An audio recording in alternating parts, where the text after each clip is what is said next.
Gecenin karanlığında sesim itip gözlerim seni axtarar ilahi. Səbrim sınır ürəyimdə qasığa, susuram dərdimi gizlət ilahi. İnsanların soyuqluğu yorur məni, her gülüşte gizli bir tikan var. Bu da sınav, bu da yolun imtihanı. Çek özüne beni çağır ilahi.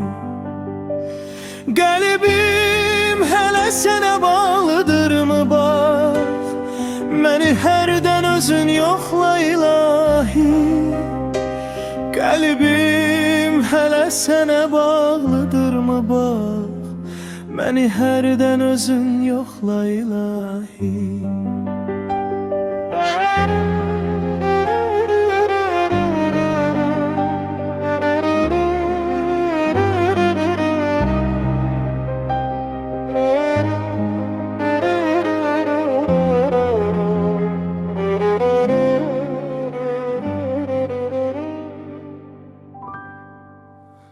Dualarım qırıq-qırıq səslənir, hər kəlmədə bir ah, bir istirab.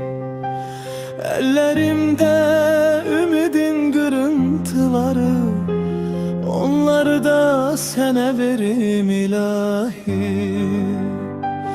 Qəlbim hələ sənə bağlıdır mı bax, məni hərdən özün yoxla ilahi. Qəlbim hələ sənə bağlıdır mı bax, məni hərdən özün yoxla ilahi.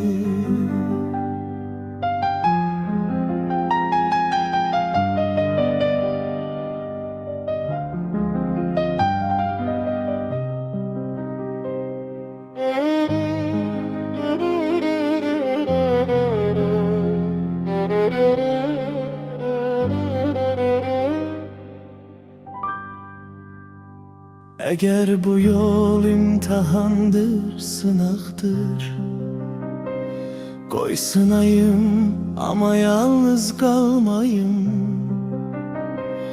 Bir işarə, bir nəfəs yetər mənə, səni hiss etməkdir arzum ilahi.